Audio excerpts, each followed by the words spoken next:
오늘 영상은 출근 기록부를 클래스 다이어그램으로 작성하면서 엔티티를 도출을 해보고요. 작성된 클래스 다이어그램을 이용하여 MSA로 애플리케이션을 개발하기 위한 도메인 식별까지 진행해 보도록 하겠습니다.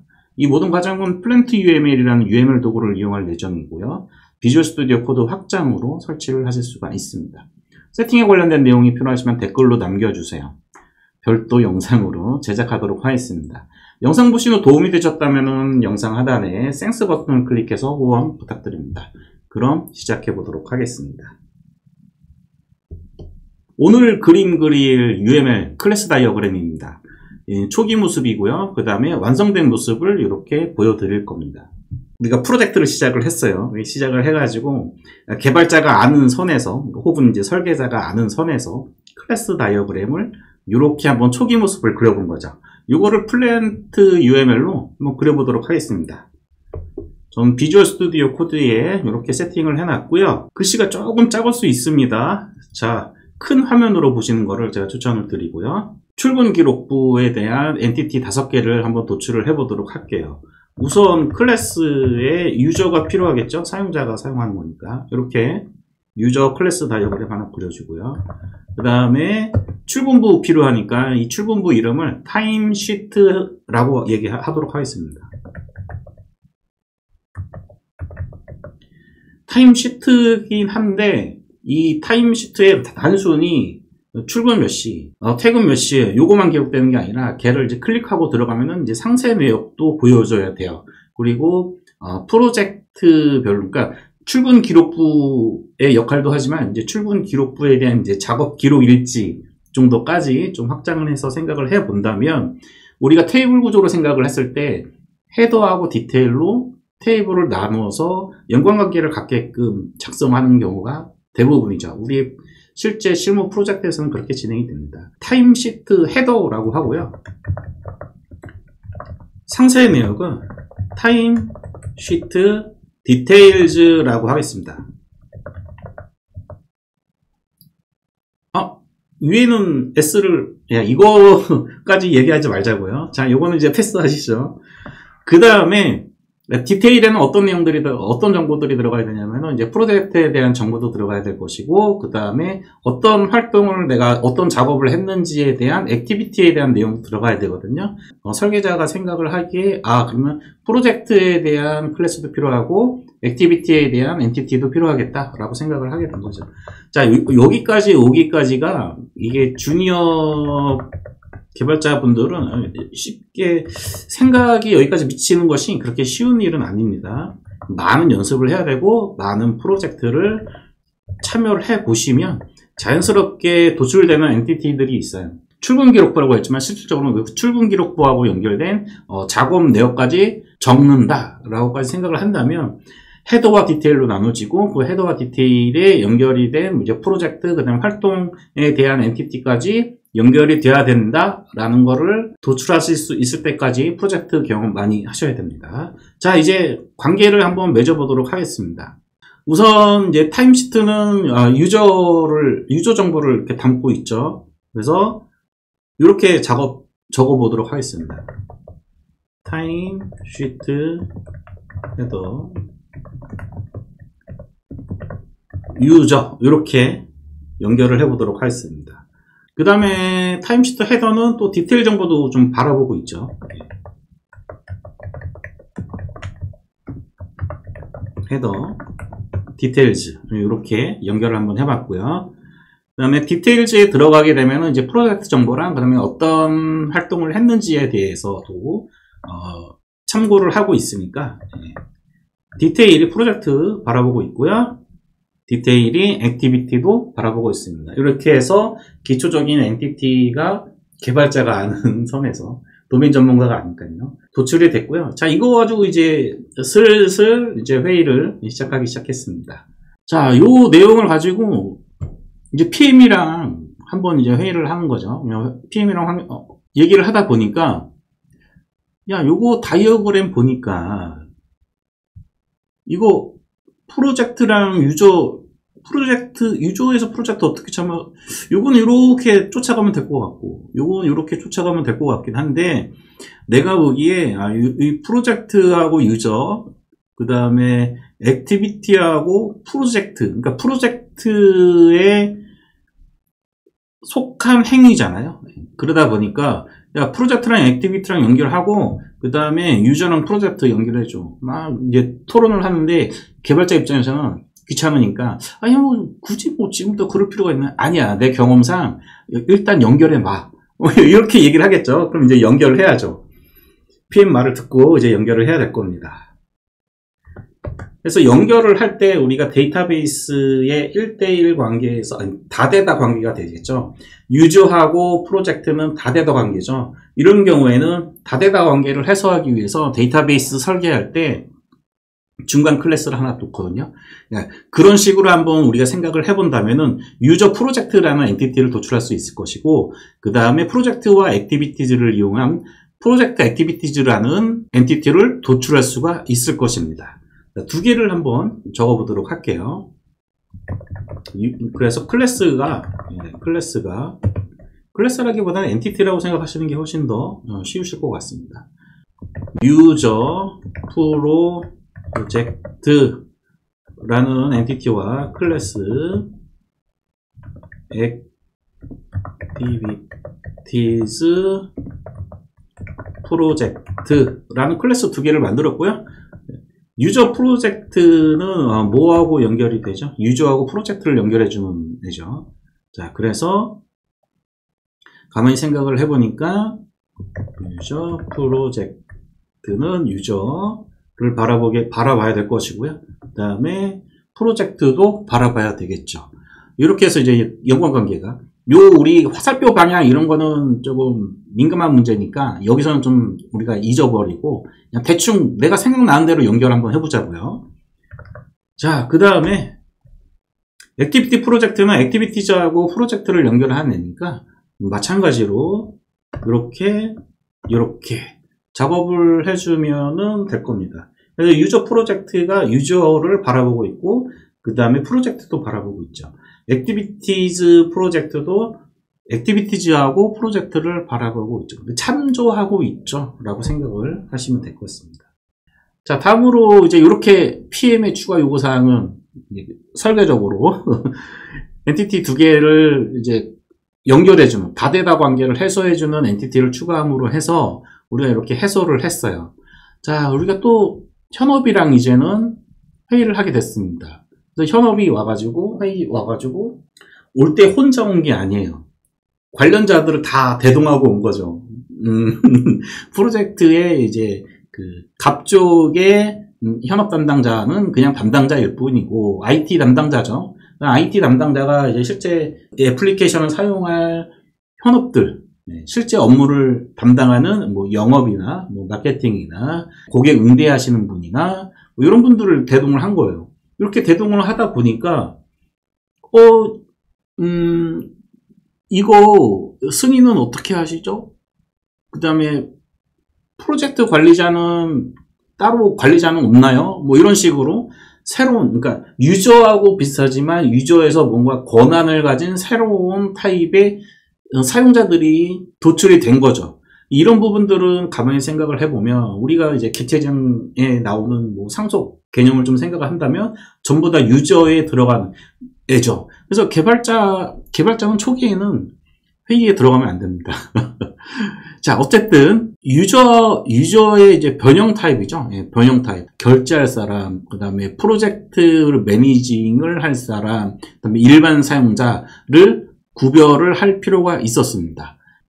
요 세 가지 타입에 대해서 클래스를 또 작성을 해보도록 하겠습니다. 자, 우선 이제 승인 담당자, 어프루버라고 얘기를 할게요. 그 다음에 클래스 레귤러 유저, 클래스 프로젝트 매니저. 뭐 도메인 업무에 따라서 방금 여기 보이시면 자동 완성 해주는데 어드민이라고 얘기를 할 수도 있겠죠. 이렇게 세 개가 유저 유저를 이제 상속받아서 하는 애니까, 이렇게 그림을 한번 그려보자고요. 어프루버 하고, 이런 화살표를 그리실 수가 있거든요. 슬래시가 아니고, 이걸 그려야죠. 네, 이렇게. 네, 이런 식으로 표현을 하실 수가 있습니다. 자, 유저가 주니까 거꾸로 한번 해보시죠. 네, 이렇게.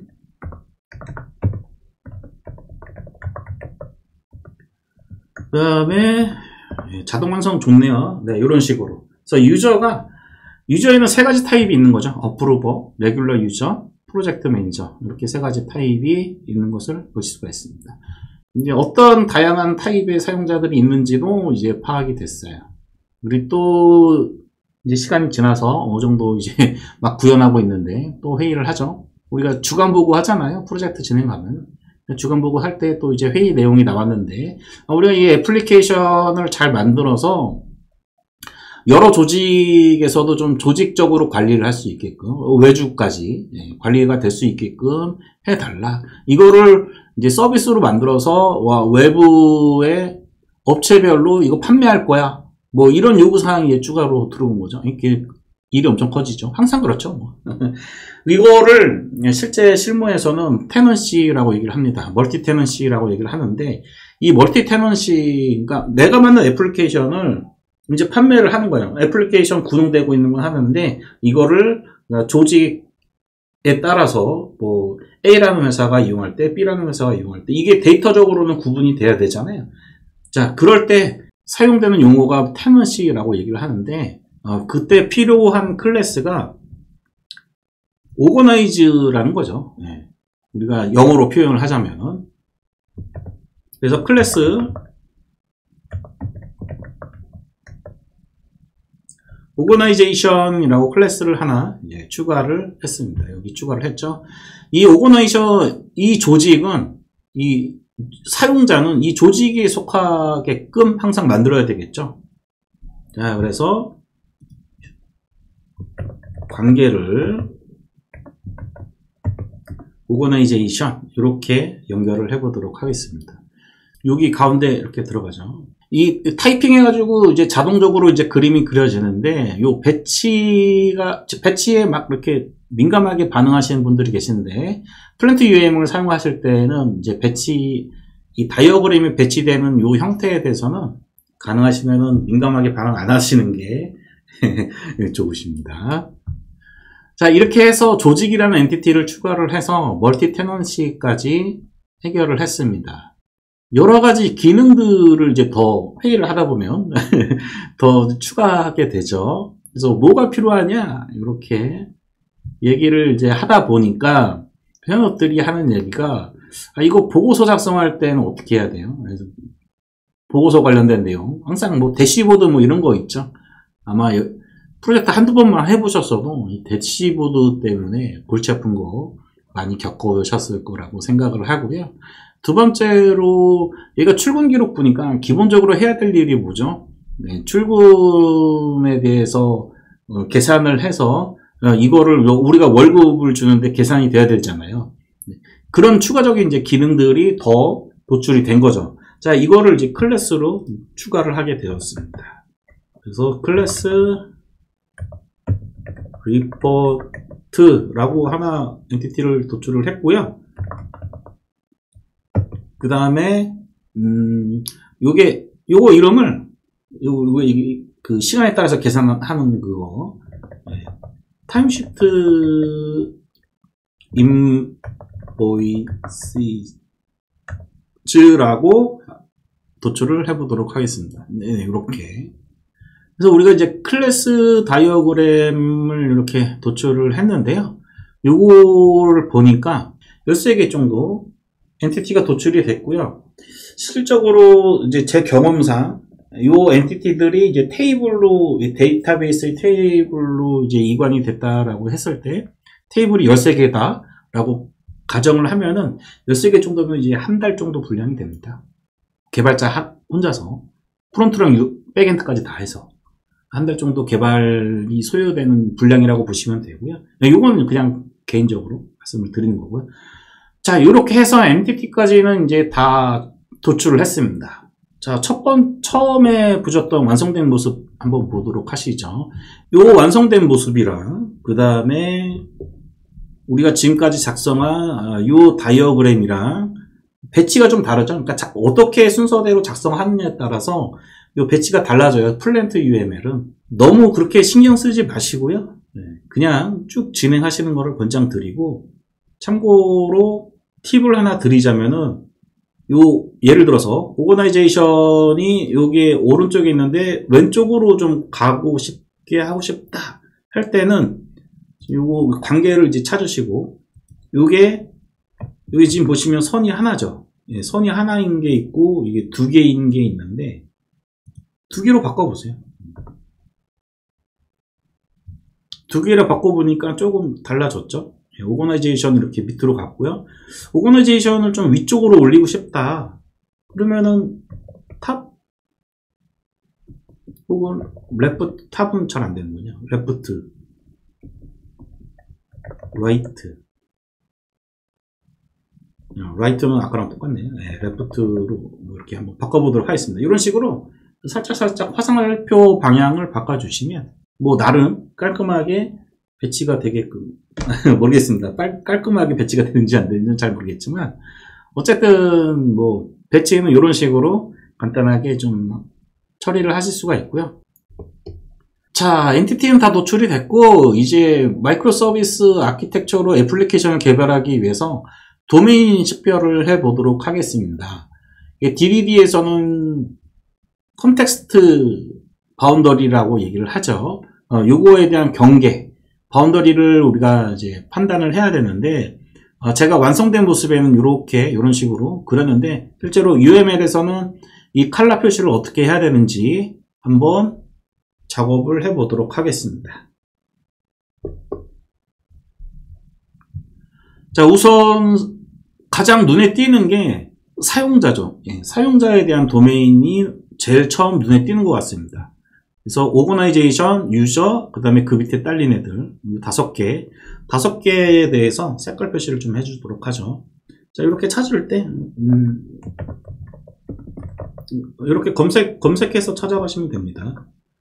그리고 색깔을 넣을 때 색깔을 적당한 걸 좀 찾아야 되는데 유저는 핑크라고 하겠습니다. 샵 넣어주시고 그 해시코드 있죠. 컬러에 대한 해시코드 혹은 이제 네임, 컬러 네임 이걸 적어주시면 되고요. 유저가 식별이 됐고요. 그 다음에 오거나이제이션, 그 다음에 어프로버 요거 있죠. 여기 플랜트 UML을 이제 사용을 하실 때 그 완성된 클래스 그 코드를 먼저 보시면 와, 이거 어떻게 이걸 다 그리고 어떻게 찾아가지 라고 생각이 드는데 처음부터 내가 작성을 해 나가고 찾아 들어가는 것은 굉장히 쉽거든요. 오히려 뭐 UML 우리가 그리다 보면은 이게 배치하느라고 시간이 더 오래 걸리잖아요. 그래서 저는 플랜트 UML이 훨씬 더 좋다고 생각을 합니다. 그러니까 빠르게 아이디어를 드로잉 하기 위해서는 훨씬 더 이게 좋은 것 같고요. 자, 다음으로는 프로젝트 말고 유저가 가장 많이 눈에 보이고 이 메인 기능은 타임시트잖아요.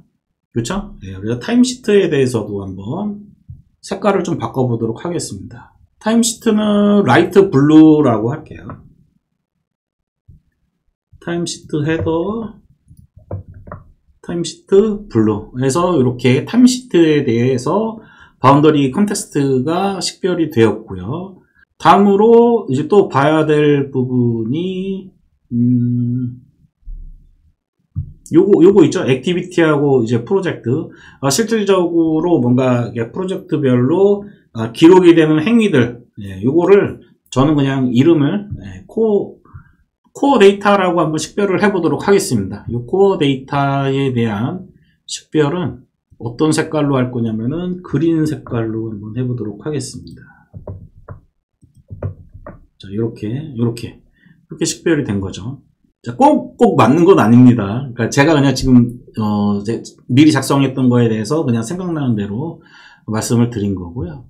그 다음에 권한 관련해 가지고 또 도메인은 식별을 해야 되는데요. 엔티티들을 요거 있죠. 유저 프로젝트, 그 다음에 액티비티 프로젝트, 이런 부분들이 롤과 관련된 부분일 거라고 좀 생각을 하고요. 오소라이제이션에 대한 도메인 바운더리다 라고 판단을 하고, 얘네 두 개들에 대해서도 또 도메인 식별을 해 보도록 하겠습니다. 얘는 색깔을 베이지로 한번 해보도록 할게요. 얘네들이죠. 네, 이렇게 식별이 되는 것을 보실 수가 있습니다. 나머지 이제 리포트나 타임시트 인보이스 같은 경우에는 별개로 좀 생각을 해야 될 것 같고요. 이거는 회의 결과에 따라서 일이 더 커질 수도 있고 없을 수도 있고 확장될 수도 있고 뭐 이런 내용이 되겠죠.